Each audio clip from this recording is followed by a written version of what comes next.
சரி இதெல்லாம் சினிமாலாம் வேணாம், இதெல்லாம் விட்டுட்டு போயிடுவோம், எதுக்கு இதெல்லாம் நடிச்சு நம்ம என்ன பண்ண போறோன்ற ஒரு தாட் ப்ராசஸ் இருக்கும்போது ஞானவேல் சார் வந்து சொல்றாரு, இவர் வீட்டுக்குள்ளேயே உட்காந்துருக்காரு, இவர் வரவே மாட்டாருன்றாரு. எனக்கு என்னன்னா, நானே கஷ்டத்துல இருக்கேன், வெளியில வரல, வீட்டுல இருக்கிறது கூட ஒரு பிரச்சனையா?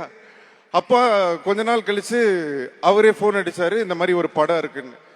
சரி ஓகே, அவர் கூப்பிடுறாரு, சரி என்னதான் படம் அப்படின்னு சொல்லி கேட்கும்போது இந்த மாதிரி ஒரு கன்னடத்தில் ஒரு படம் இருக்கு, மஃப்டி ரீமேக் பண்ணணும்.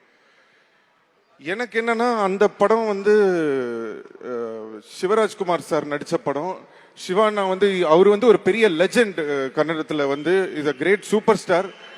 அவர் நடித்த கேரக்டரில் வந்து கண்டிப்பாக நான் வந்து நடிக்க முடியாது. அவர் ஒரு ஒரு துளி கூட என்னால் அவரை வந்து மேட்ச் பண்ணவே முடியாது. அவர் நடித்ததுக்கு அவர் எப்படி நம்மளுக்கு இங்கே சூப்பர் ஸ்டார் இருக்காரோ அந்த மாதிரி சிவானா அங்கே இருக்காரு.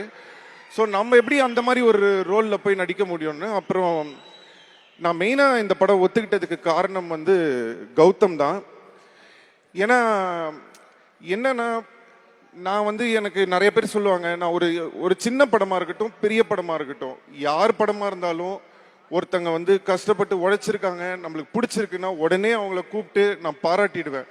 அது ஏன்னு என்கிட்ட நிறைய பேர் கேட்பாங்க. ஏன்னா தட்டி கொடுக்கறதுக்கு தான் இங்க தட்டி விடுறதுக்கு நிறைய பேர் இருக்காங்க, ஆனா தட்டி கொடுக்கறதுக்கு யாருமே இல்லை.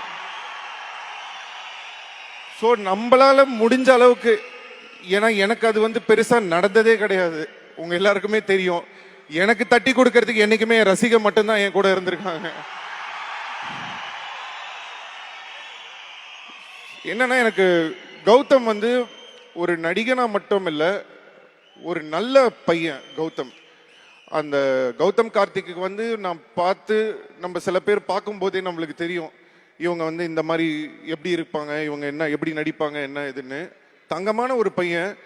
உண்மையிலே நான் சொல்கிறேன், அவரோட ஃபேமிலியில் அவருக்கு நிறைய இது, அவரை சுற்றி அவர் நிறைய ப்ராப்ளம் எல்லாத்தையுமே ஃபேஸ் பண்ணி இன்னைக்கு அந்த பையன் வந்து இந்த இடத்துக்கு வந்திருக்காருன்னா உண்மையிலே ஹேட்ஸ் ஆஃப் கௌதம். யுவர் உண்மையிலே நான் வந்து இந்த மாதிரி ஒரு பையனை பார்த்ததே கிடையாது. அண்ட் இந்த படம் எனக்கு வெற்றி கிடைக்குதோ இல்லையோ, கண்டிப்பா உங்களுக்கு இந்த படம் மிகப்பெரிய ஒரு வெற்றி படமா அமையும். 100% அது நடக்கும். அதுக்கு நான் இறைவனை வேண்டிக்கிறேன். ஞானவேல் சார் என்னன்னா, ஸோ வந்தாச்சு இந்த படம். அதுக்கப்புறம் நான் கௌதம்காக ஒத்துக்கிட்டதுக்கு அப்புறமா நாங்கள் ஷூட்டிங் பண்ண போனோம். நிறைய பிரச்சனை, எனக்கு அந்த நேரத்தில் பிரச்சனை. அப்போ என்னன்னா, நான் குண்டா இருந்தேன், அதனால அந்த கேரக்டருக்கு ஓகே ஓரளவுக்கு மேட்ச் ஆயிடுச்சு. ஸோ அதெல்லாம் நடந்து முடிஞ்சிருச்சு. அதுக்கப்புறம் பார்த்தீங்கன்னா உங்களுக்கே தெரியும், டிரான்ஸ்ஃபர்மேஷன் நடந்தது, மாநாடு வந்தது.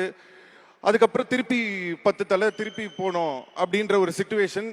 எனக்கு என்னன்னா, நான் நினச்சிருந்தா கூப்பிட்டு ஞானவேல் அவர்கிட்ட சொல்லியிருக்கலாம், பிரதர் நான் காசை திருப்பி கொடுத்துட்றேன் பிரதர், என்னை விட்டுருங்க, இப்போ வேற மாதிரி போயிட்டு இருக்கு, நான் அப்படியே போயிடுறேன், இது திருப்பி பண்ண முடியாதுன்னு. அப்போ எனக்கு திரும்பவும் எனக்கு ஞாபகம் வந்தது கௌதம் தான். சரி, அந்த பையனுக்காக நம்ம இந்த படத்தை முடிச்சு கொடுத்து தான் ஆகணும், ஸோ அதனால நம்ம இதை பண்ணிடுவோம் அப்படின்னு சொல்லிட்டு நான் உடனே ஞானவேல் அவர் கூப்பிட்டு நான் ஓகே சொல்லிட்டேன். இப்போ என்ன பிரச்சனைனா, அந்த கேரக்டர்ல வந்ததை அப்படியே வச்சாங்கன்னா இப்போ நான் அதுக்கேற்ற மாதிரி திருப்பி இது பண்ணணும். இப்போ கிருஷ்ணா என்கிட்ட வந்து என்ன சொல்றாருன்னா, சார் இப்போ ரொம்ப ஒல்லி ஆயிட்டீங்க, இந்த படத்துக்கு நீங்க கொஞ்சம் குண்டா இருக்கணும். உடனே நான் கேட்டேன், ஏன் உங்களுக்கு மனசாட்சியே இல்லையா? ஒரு கிலோ குறைக்கிறதுக்கு நான் பட்ட கஷ்டம் எனக்கு தான் தெரியும். ஏதோ ஜாலியா நீங்க வெயிட் போட்டிருக்கேன்னு இவர் சொல்லிட்டு போயிடுவாரு. நம்ம படத்துக்காக வெயிட் போட்டுருவோம். வெயிட் போட்டோம்னா அடுத்து உடனே எழுதிடுவாங்க, பாத்தீங்களா சிம்பு திருப்பி வெயிட் போட்டு பழைய மாதிரி சுத்திட்டு இருக்காரு, இனிமேல் ஷூட்டிங்ல வர மாட்டாரு, முடிச்சிருவாங்க. நம்மளுக்கு பிரச்சனை பண்றதுக்கு தான் நிறைய பேர் இருக்காங்களே, நானே கஷ்டப்பட்டு இப்பதான் எல்லாத்தையும் சரி பண்ணி வந்திருக்கேன்.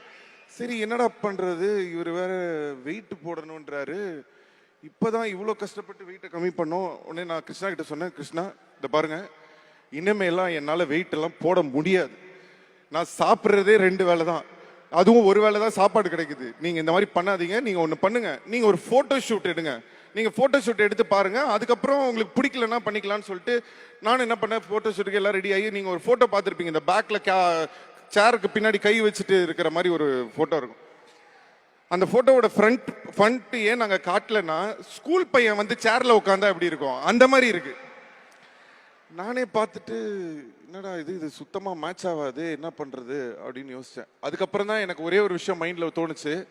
என்னன்னா, அவ்வளோ வெயிட் 108 கிலோ இருக்கும் போதும் நீ உன்னால இது தாண்டி நீ உன்னால பண்ணி அதை குறைக்க முடிஞ்ச உன்னால இந்த படத்துக்கு நீ திருப்பி வந்திருக்க. இப்போ உன் ரசிகர்கள்லாம் உன்னை பார்க்கணும்னு எதிர்பார்த்துட்டு இருக்காங்க. உன்னால ஒரு வெயிட்டை போட்டு திருப்பி குறைக்க முடியாதா? ஓகே கிருஷ்ணா, நான் பண்றேன்னு சொல்லி தான் இந்த படத்துக்கு நான் அந்த வெயிட்டை போட்டேன்.